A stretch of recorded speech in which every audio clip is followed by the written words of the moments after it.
ओ जी एक दिना भोला भंडारी हाय बन के ब्रज की नारी वृंदावन आ गई। एक दिना भोले भंडारी बन के ब्रज की नारी वृंदावन आ गए हैं, वृंदावन आ गए हैं, वृंदावन आ गए हैं, वृंदावन आ गए हैं। ओ एक दिना भोले भंडारी, एक दिना भोले भंडारी बन करके ब्रज नारी वृंदावन आ गए हैं, वृंदावन आ गए हैं।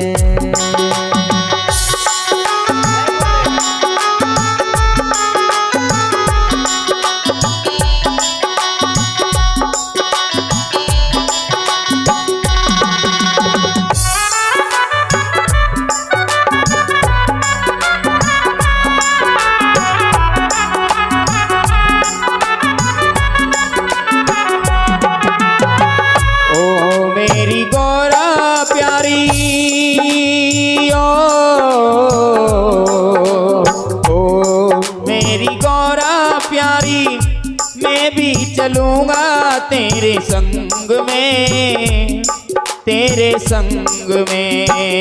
ओ मेरी गौरा प्यारी,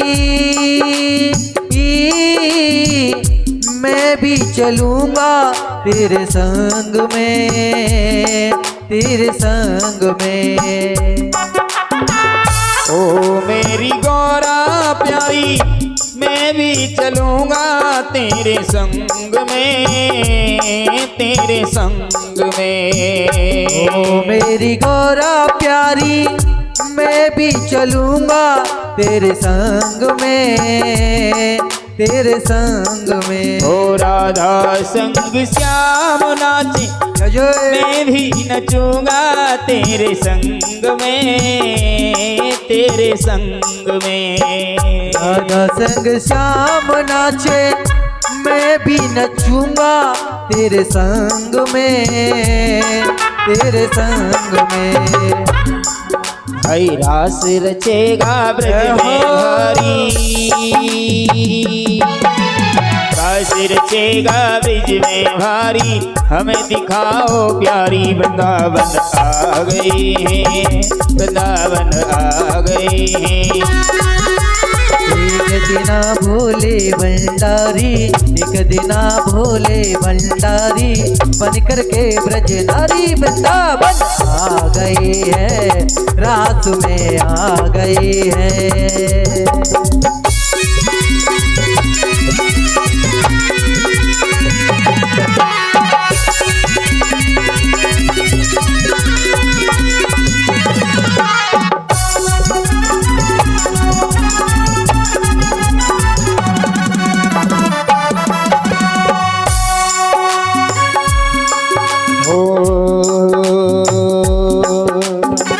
ओ मेरे भोले स्वामी,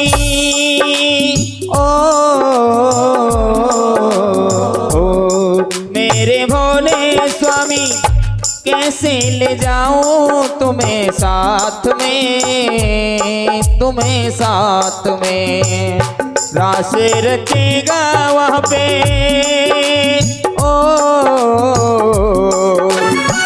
श्याम के सिवा वहाँ पे पुरुष न जाए उस रास में, उस रास में। हंसी करेंगी ब्रज नर नारी, मानो बात हमारी। वृंदावन आ गए हैं, वृंदावन आ गए हैं। एक दिना भोला भंडारी बन के ब्रज की नारी वृंदावन आ गए हैं, वृंदावन आ गए हैं।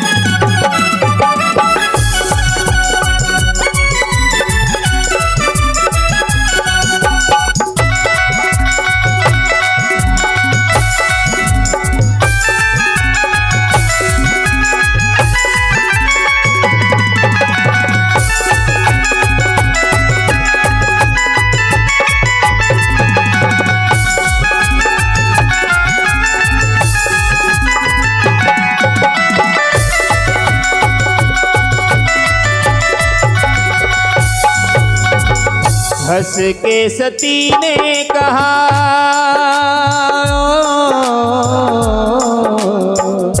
हंस के सती ने कहा, बलिहारी जाऊं इस रूप पे, इस रूप पे। हंस के सती ने कहा, बलिहारी जाऊं इस रूप पे, इस रूप पे।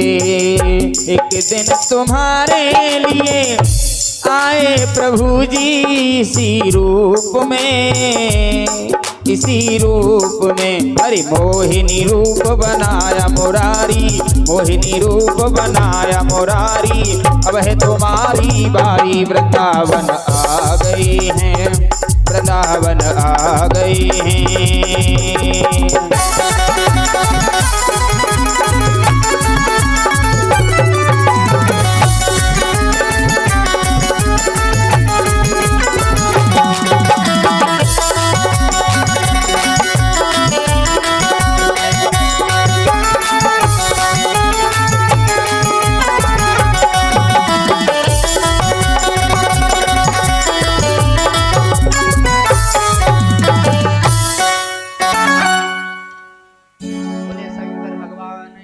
जय हो। तो किस तरह से भोले बाबा ने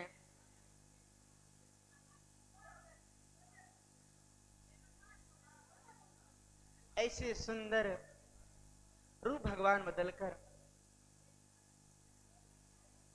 ओ मैया शांत हो जाओ मैया, कहां बातों में लग गए। ओ मैया कहां बातों में लग गए, कहां बातों में लगी, शांत हो जाओ। शांत हो जाओ मैया मेरी। बोले शंकर भगवान की। यहाँ के मैया बात बहुत करती है मैया।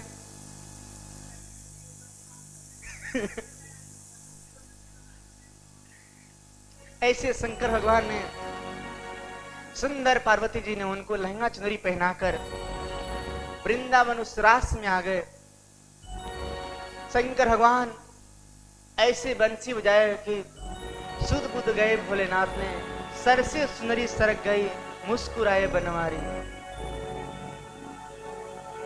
ये तो भगवान ने एक भाव के रूप में शंकर भगवान ने विष्णु भगवान की अनेक लीलाएं देखने के लिए प्रसन्न रहते हैं। ऐसी लीला देखकर भगवान वशीभूत हो जाते हैं। ये तो भगवान विष्णु भगवान मोहिनी का रूप है, भगवान का प्रेम है, भगवान का भाव है। कुछ भगवान को दर्शन करने के लिए स्वयं चले जाते हैं।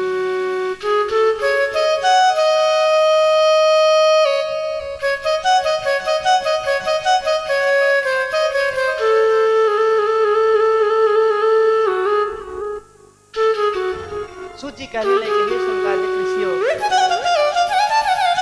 शुक्राचार्य जी ने उनको कृष्ण मंत्र दे दिया कि जाओ तुम कृष्ण का ही जप करना। दम ने ऐसी भगवान की भक्ति किया, कहां पर जाकर, पुष्कर में जाकर ऐसा कृष्ण की भक्ति किया, ऐसा कृष्ण का नाम जप करने लग गया।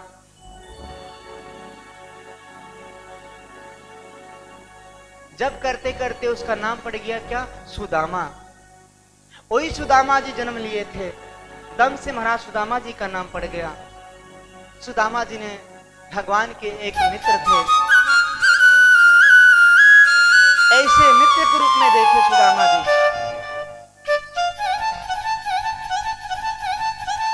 सुदामा जी एक समय कहने लगे कि महान किस तरह से गरीब हो गए थे, किस कारण भगवान ने गरीब किया था उनको। एक से महाराज एक किसान थे, बोलो जय श्री राधे। श्री राधे। ये तो हल्ला ही करता। एक किसान के महाराज खेत में चना बो रखे थे। जब चना बोकर उसको काटने लग गए, चोर ने उस चना को चोरी कर ले गए। उस चना को चोर चुरा कर अपने घर को लेकर जा रहे थे।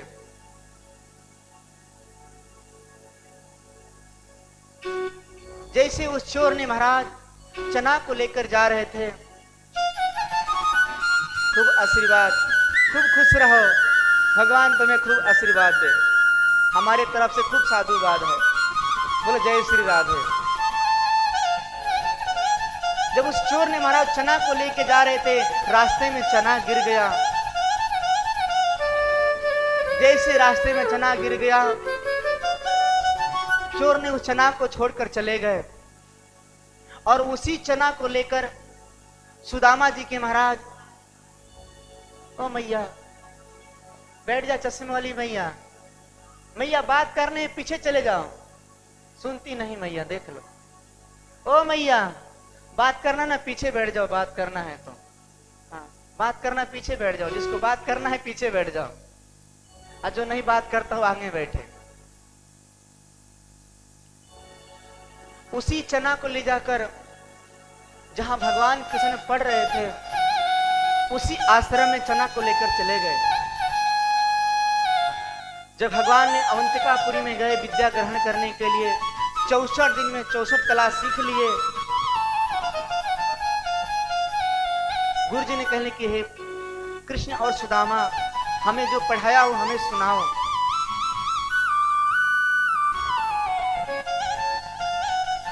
सुदामा जी को महाराज भूल गए, कहने के जो पाठ पढ़ाएगा, नहीं तो जाकर जंगल से सूखी लकड़ी लेकर आना पड़ेगा। सुदामा जी महाराज, उनको पाठ याद ही नहीं था, भगवान से पूछने लगे, मगर वो तो स्वयं भगवान होकर अपने मित्र का साथ दिया। मित्र ऐसा होना चाहिए। जंगल में चले गए, गुरु माँ ने 2 मुट्ठी उनको चना दिया कि भूख लगी तो चना को पा लेना। जंगल में जाकर भगवान के लिए, सुदामा तू नीचे रहना, मैं लकड़ी चढ़ने, पेड़ पर चढ़ने में बहुत तेज हूं, मैं मुझे फुर्ती है, पेड़ पर चढ़ने आता है मुझे। भगवान पेड़ पर चढ़ गए, जाकर सूखी लकड़ी को तोड़ने लगे। सुदामा महाराज नीचे लकड़ी चुगने लग गए। ठंडी ठंडी हवा चल रही थी। सुदामा जी ने उस चने को महाराज एक एक करके पाने लग गए। सुदामा जी कहने की, यही चना है, इस चने को खाने से हमारा मित्र गरीब हो जाएगा। कथा को भाव से सुनना, प्रेम से सुनो पहले। सुदामा जी कहने की, इस कथा को अगर मेरा मित्र पालेगा वो हमारा कृष्ण गरीब हो जाएगा, इस चना को मैं ही क्यों न पा लेता हूं। सारे चना को सुदामा जी ने पा लिया। कृष्ण भगवान उस पेड़ से जब नीचे उतरे, लकड़ी का गट्ठर तैयार कर लिए। कहने लगे, सुदामा भूख लगी है, लाओ चने को पा लेते हैं। सुदामा जी मन ही मन संकोच नहीं, प्रभु इस चना को तो मैंने पा लिया मित्र, मुझे भूख लग रही थी। भगवान ने कहा, सुदामा अगर किसी के भाग का कोई हक महाराज लेता है तो गरीब हो ही जाता है। अगर भाई है महाराज, घर में बंटवारा होता है, उसका बंटवारे का अगर हिस्सा नहीं दोगे तो एक ना एक दिन तुमको पीछे मुड़कर आना ही पड़ेगा। इसलिए भगवान कहते हैं, किसी का बंटवारे में किसी का हक मत लो। कृष्ण और सुदामा की कहानी को थोड़ा अपने दिल में बसा के रखो। कहानी हकीकत है, मगर दिल में प्रेम होना चाहिए। वही सुदामा जी ने महाराज जाकर गरीब हो गए। ये तो भगवान का एक भाव था। तो स्वयं भगवान चाहते तो हमारा मित्र को अमीर कर देते, मगर चोर ने उस चना को ले गए थे, उस चोरी के कारण ही गरीब हो गए थे। तो सूजी कहने के, शनकादिक ऋषियों, दम का पुत्र महाराज जाकर पुष्कर में तपस्या करके वही सुदामा जी बने। सुदामा से उनका नाम शंखचूड़ नाम पड़ गया था, जो वृंदा से शादी किए थे। इसी पुराण में कथा है। तो ऐसी भगवान की छवि को वही वृंदा ने तुलसी के रूप में प्रकट हुई थी। जब भगवान ने शंखचूर्ण का वध किया, कहने लगे, प्रभु मैं किसके सहारे रहूंगा मैं। तो वही शंखचूर्ण ने दैत्य के रूप में आया। कहने लगे, प्रभु मैं आपको खाऊंगा मैं। कहने लगे, ठीक है, मैं गंडकी नदी में शालीग्राम भगवान के रूप में आऊंगा, तुम कीड़े के रूप में आना और हमें खाना। तो ही सुदामा ने शंखचूर्ण के रूप में आए, कीड़ा के रूप में बनकर आकर भगवान को खाने लग गए। वही वृंदा जिसमें सुशीला आप लोग कहते हैं, उनकी धर्म पत्नी थी, तुलसी के रूप में आकर भगवान के ऊपर हमेशा अर्पित रहती है। उनके बिगर भगवान को भोग नहीं लगता है। इसीलिए कहता हूं कि हल्ला करोगे तो कथा को नहीं समझ में आएगी। कथा बहुत सुंदर कथा है शिव पुराण में। इस कथा को भाव के रूप में, प्रेम के रूप में देखते रहो। तो भगवान कहते हैं कि इस भगवान को, भाव को देखो। सुदामा नाम कृष्णस्य नाम एक नाम कह। भगवान कहते हैं कि सुदामा हो चाहे कृष्ण हो, दोनों का नाम एक ही है, मगर प्रेम अलग अलग है, भाव अलग अलग है, शब्द अलग अलग है। चाहे शिव पुराण हो, भागवत पुराण हो, उसमें भी राम कथा, इसमें भी राम कथा है। शिव नाम अनेक है। सूर्य कहने के हे शनकादिक ऋषियों, शोभराष्ट्र शोभनाथम च श्रीशैल मल्लिकार्जुनम उज्जैने महाकाल ओमकार ममलेश्वर हिमालय केदारेश्वर डाकनी भीमा शंकर से च काशी विश्वनाथम च गोमती नदी तटमात्रकेश्वर च सेतु बंधनम रामेश्वरम ज्योतिलिंगम प्रपद्यते। सूर्य कहने के हे शनकादिक ऋषियों, भगवान के ज्योतिर्लिंग के बारे में कृपा करके हमें बताइए। शनकादिक ऋषियों ने प्रसन्न हो गए, खुशी मंगल से आनंद के प्रभु भगवान के इस ज्योतिर्लिंग के बारे में कृपा करके हमें बताइए। तब सूर्य जी महाराज प्रसन्न होकर भक्ति भाव से आनंद हो गए। कहने के हे राजन, एक समय की बात है, ब्रह्मा जी की नगरी में मंत गयंत नाम का एक पर्वत था। उसमें महाराज किरणा के शिवलिंग था। उसमें महाराज अत्रि जी महाराज अनसुईया वहां पर तपस्या कर रहे थे, बहुत घोर तपस्या कर रहे थे। उस नगर में अकाल पड़ गया था। अकाल पड़ते पड़ते 12 वर्ष बीत गए थे, मगर नगरी में महाराज इतना सूखा पड़ गया था, वहां पर ना ही कोई जल था, ना हरी घास थी। सभी लोग जल के लिए बहुत दूर दूर तक जाते थे। अत्रि जी महाराज ने पार्थिव शिवलिंग बनाकर पूजन करने लगे। ऐसा प्रेम भाव से शिवलिंग बनाकर पूजन करने लग गए। उनकी सेवा में महाराज अनसुईया ने अपने पति की सेवा में लग गए। तो भगवान कहते हैं कि पति की सेवा करना चाहिए। पति की सेवा क्या होती है? सर्वोपरि होता है। पति की सेवा करते हो ना आप लोग? नहीं करते? करते हो। कौन कौन करता है? भगवान कहते हैं कि पति की सेवा करना चाहिए। पति परमेश्वर है और पति को भी अपने धर्म पत्नी की हर बात को सुनने भी चाहिए।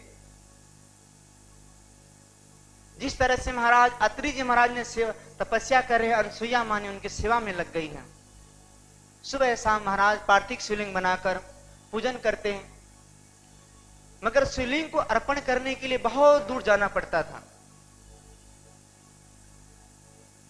अत्रि जी महाराज ने वरुण देवता के आह्वान किए। वरुण देवता ने महाराज प्रसन्न हो गए। कहने लगे, हे अत्रि जी महाराज, मेरे हाथ में नहीं है कि यहां पर मैं गंगा को प्रकट कर सकूं। ऐसा करो, एक कुंड का आह्वान करो। अत्रि जी महाराज ने एक कुंड को महाराज आह्वान किए। वरुण जी महाराज ने उस कुंड में जल भर दिए। वहां के आसपास के लोग जाकर उस कुंड से जल भरने लग गए। एक समय की बात है, अनसुईया मां ने उस कुंड में जल भरने के लिए गए। कुछ वहां पर संतों की स्त्रियां ने अनसुईया मां को अशब्द कहने लग गए। गांव के लोग कुछ नास्तिक होते हैं। गांव के लोग कहने की महाराज, यहाँ पर तो जल हो गया, कुंड हो गया। ऐसा करते हैं कि अत्रि जी को यहाँ से हम दूर भगा देते हैं। अत्रि जी महाराज ने कुंड का आह्वान किया। अत्रि जी महाराज ने इतना प्रेम भाव से वहां पर सेवा कर रहे थे। सेवा करते करते वहां पर भगवान वरुण की देवता से वहां पर गंगा मैया प्रकट हो गई। कहने लगे, हे अत्रि जी महाराज, हमने तो प्रकट हो गई है, मगर मंदाकिनी के नाम से हम प्रसिद्ध होंगे। यहाँ पर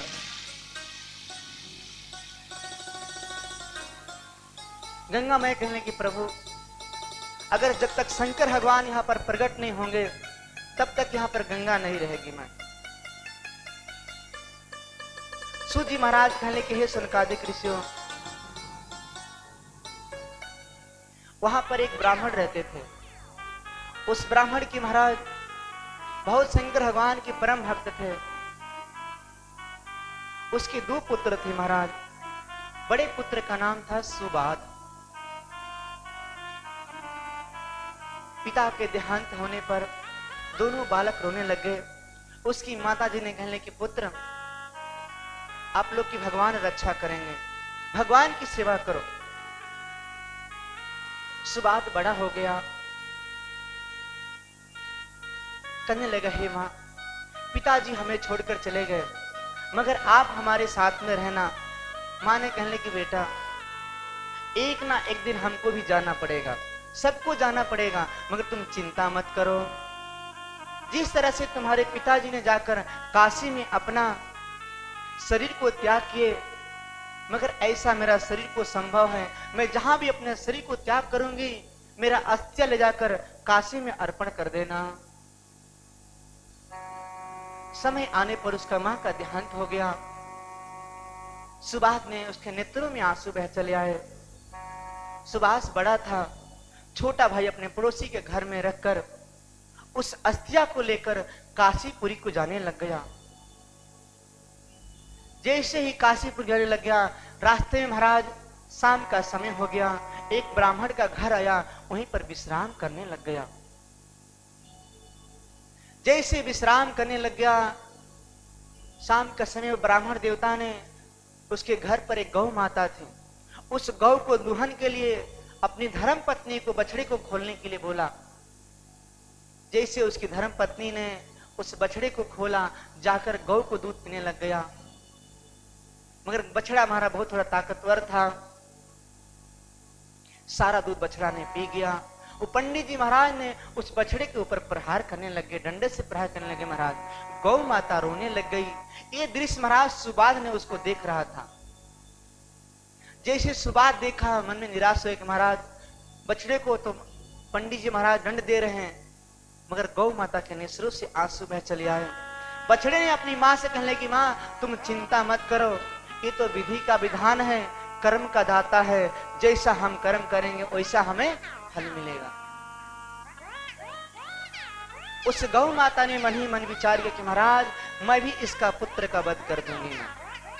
ये बात को महाराज सुबाद ने अपने कानों से सुन लिया और वहीं पर विश्राम कर लिया।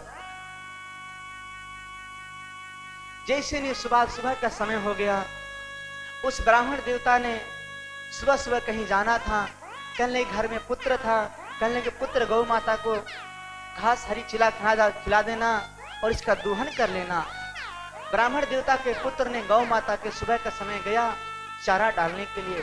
गौ माता ने रस्सी तोड़ाकर उस ब्राह्मण को महाराज पुत्र को अपने सिंह से उठाकर पटक दिया। वो मूर्छित हो गया, गिर पड़ा। पंडितानी घर से निकली चिल्लाती हुई, महाराज टोला महले गांव के लोग वहां पहुंच आए। जैसे घर के लोग पहुंचे, देखे मूर्छित हो गया, डॉक्टर के पास ले गए, उसका गोविंदाई नमो नमो हो गया। पंडित घर पे लौटा, गौ के ऊपर प्रहार करने लग गया। गौ को रस्सी से खोल दिया, गौ वहां से चली गई। साथ में महाराज उसका बछड़ा भी चला गया। उस पर ब्रह्म हत्या को पाप लग गया। गौ सफेद थी, काली हो गई। उस सुबाद ने महाराज उस गौ माता के पीछे पीछे लग गया। गौ माता धीरे धीरे महाराज कहां पहुंच गई? नर्मदेश्वर। जैसे नर्मदेश्वर गौ माता पहुंच गई, पीछे पीछे सुबाद भी आने लगे। महाराज जाकर गौ माता ने नर्मदा नदी में स्नान करने लग गई। जैसे महाराज काली थी, गौ सफेद हो गई, उसको पाप से मुक्त हो गई। सुबाद ने महाराज इस दृश्य को देखता रह गया।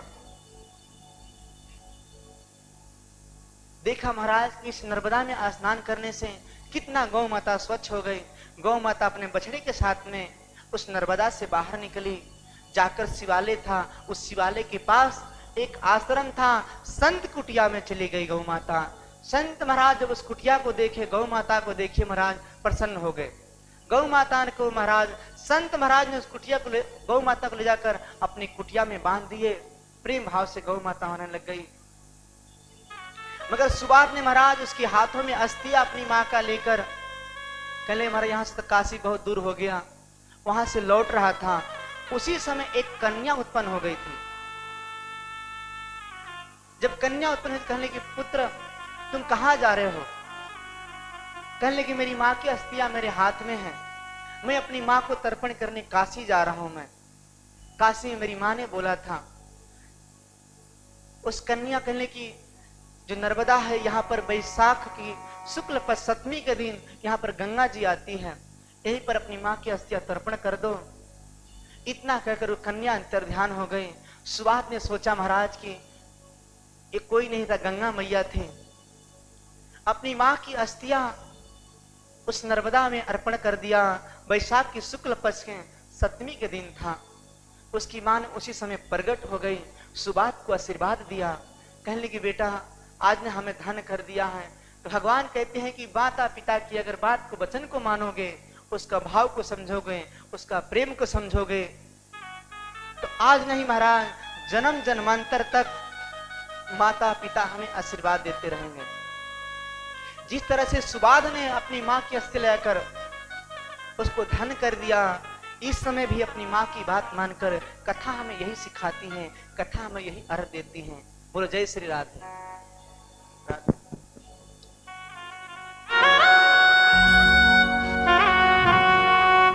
कि मुक्ति का कोई तू हो यतन कर ले, रोज थोड़ा थोड़ा प्रभु का भजन कर ले रे, रोज थोड़ा थोड़ा हरि का भजन कर ले।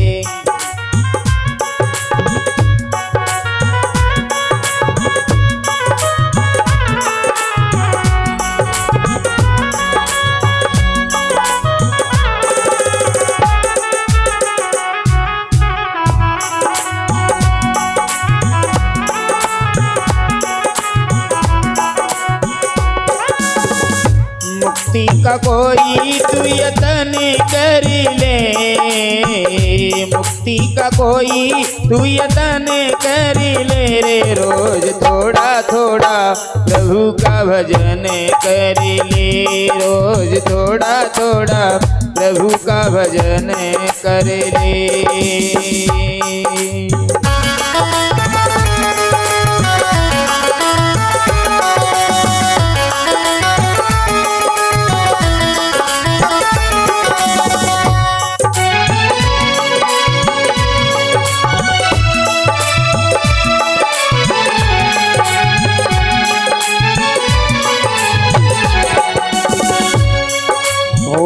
भक्ति करेगा तो बड़ा ही सुख पाएगा, भक्ति करेगा तो बड़ा ही सुख पाएगा, भक्ति करेगा तो बड़ा ही सुख पाएगा, भक्ति करेगा तो बड़ा ही सुख पाएगा।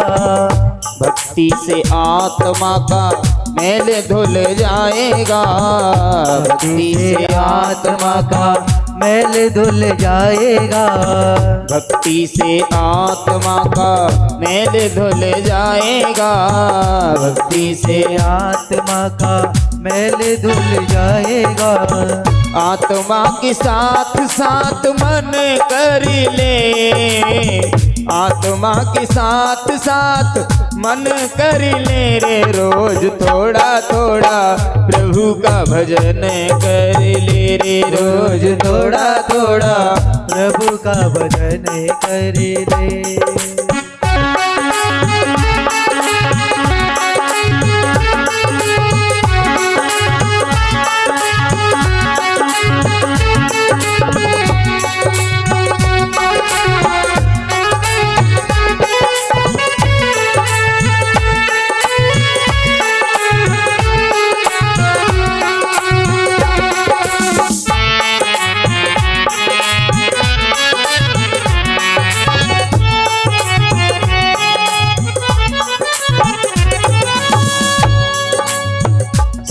संगत कर अच्छे लोगों की, संगत कर अच्छे लोगों की, संगत कर अच्छे लोगों की, ओ संगत कर अच्छे लोगों की, दवा मिल जाएगी सभी रोगों की, दवा मिल जाएगी सभी रोगों की। जिंदगी को अपनी चमन कर ले, जिंदगी को अपनी चमन कर ले, रोज थोड़ा थोड़ा प्रभु का भजन कर ले रे, रोज थोड़ा थोड़ा प्रभु का भजन कर ले। ओ जग के अंधेरे से बाहर निकल कर, जग के अंधेरे से बाहर निकल कर, जग के अंधेरे से बाहर निकल कर, जग के अंधेरे से बाहर निकल कर, देख ले तू बंदे प्यारे हरि गुण गा कर, देख ले तू बंदे प्यारे हरि गुण गा कर, आत्मा से हरि का, आत्मा से हरि का मिलन कर ले रे, रोज थोड़ा थोड़ा प्रभु का भजन कर ले रे, रोज थोड़ा थोड़ा प्रभु का भजन कर ले, ओ रोज थोड़ा थोड़ा हरि का भजन कर ले रे, रोज थोड़ा थोड़ा प्रभु का भजन कर ले, ओ रोज थोड़ा थोड़ा प्रभु का भजन कर ले, रोज थोड़ा थोड़ा प्रभु का भजन कर ले, रोज थोड़ा थोड़ा प्रभु का भजन कर ले रे, रोज थोड़ा थोड़ा प्रभु का भजन कर ले।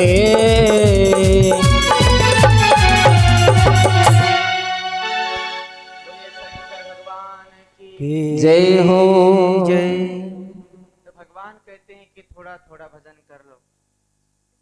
अरे सुबह नहीं तो शाम कर लो, शाम नहीं दोपहर में कर लो भजन, मगर करो जरूर। कुछ नहीं तो महाराज घर में एक माला तो जप कर सकते हो ओम नमः शिवाय का, वही बहुत अच्छा है। मर के लिए सोचते हैं महाराज कि जाकर हम थोड़ा सा और बुढ़ापे में हो जाएंगे ना, तब जाके भगवान की भक्ति करेंगे। तो भगवान कहते हैं बुढ़ापा कोई नहीं देखा है, अभी से चालू कर देना है भजन करने, भक्ति करने, नहीं तो बाद में हमें पछताना ना पड़े। सूत जी महाराज सनकादिक ऋषियों को उपदेश दे रहे कि हे सनकादिक ऋषियों, एक ब्राह्मण कन्या थी, उसका नाम था सौमिनी। सौमिनी इतनी भगवान की भक्तनी थी, डेली भगवान शंकर भगवान के पूजन करती थी। वो